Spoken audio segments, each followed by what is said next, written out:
Bonjour et bienvenue sur l'espace dédié à la mécanique universelle, le site mécaniqueuniverselle.net, le site qui essaie de démontrer de façon logique que nous allons vers notre ultime perfection, que l'humanité dans son ensemble évolue vers son ultime perfection.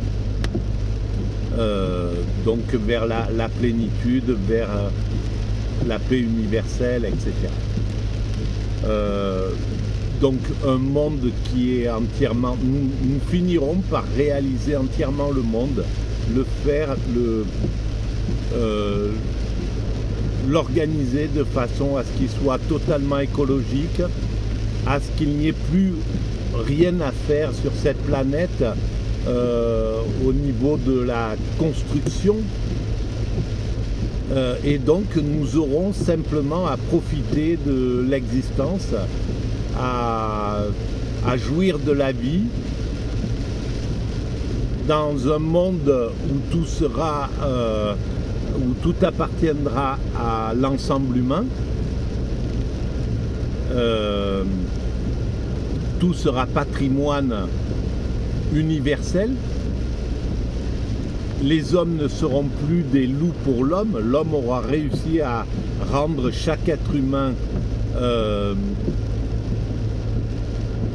docile, on pourrait dire, ou pas fraternel, on pourrait plutôt dire fraternel, de façon à ce que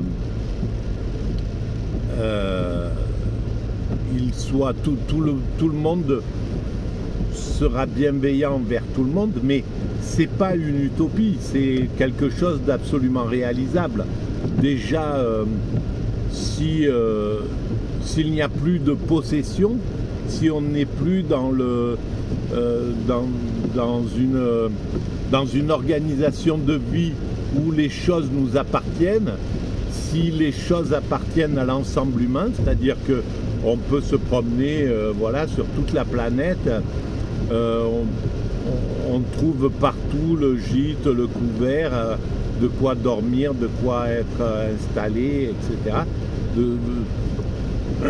Aller à la rencontre des autres. Par exemple, un modèle comme celui-ci, eh ben, élimine une grande partie de la violence humaine qui est liée à la prédation, à l'envie, à la jalousie, au désir de s'accaparer le bien des autres, au désir d'acquérir de la puissance en thésaurisant des choses, en accumulant, etc. Voilà, si tous ces désirs sont abolis, en somme, parce que les choses appartiennent à l'ensemble humain, eh bien, il n'y a plus de raison de rentrer dans un système, voilà, d'être... il y a toute une grande partie de la violence humaine qui, du coup, se retrouve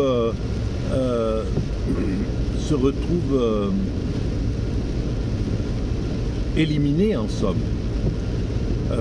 Alors, et puis il y a d'autres progrès qui montrent que nous allons dans cette direction-là.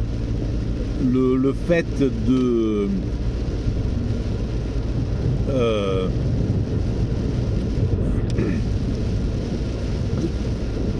le travail génétique, par exemple, peut arriver à résoudre tout un tas peut-être de pathologies qui déclinent de nos gènes, qui déclinent de nos voilà, dont on n'est pas vraiment responsable, qui font que nous avons des conduites violentes, par exemple, sans qu'on le veuille, qui nous dépassent, parce que nous avons un afflux de testostérone, je ne sais pas, bref, des choses comme ça. Ça, c'est une des façons de maîtriser la violence humaine. il y a le développement considérable de la psychologie qui commence à vraiment travailler sur la petite enfance, etc.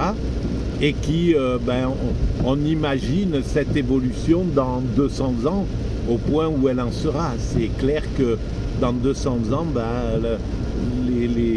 s'il y a encore si on est encore sur le même rythme, la même façon d'éduquer, d'enseigner les enfants, on détectera dès l'enfance, dès la maternelle, les enfants qui ont un problème familial ou quoi que ce soit. Et puis on suivra beaucoup mieux les familles, etc. Il y aura une aide beaucoup plus intense. Bon, on sait qu'on est capable de faire que des enfants ne soient pas obligés de passer par la violence, subie. Voilà, on sait qu'on peut arriver à faire ça. On peut arriver à avoir une surveillance des familles qui peuvent avoir des comportements injustes, et on sait que la plus grande partie des traumatismes, des perversions se font dans le secret des familles. Donc tout ça, fait partie des moyens qui vont permettre à l'humanité de faire que l'homme ne sera plus un loup pour l'homme. Là, dans la prochaine vidéo, je vais parler de l'IA, de l'intelligence artificielle, ChatGPT, comme ils disent, etc. Et on va voir ce que ça apporte. Parce qu'en fait, il y a toujours une sorte de sentiment de danger avec les nouvelles technologies qui arrivent. Et en même temps, si on étend le temps, on voit à quel point elles finissent par permettre justement cette fusion, d'aller vers une sorte de fusion entre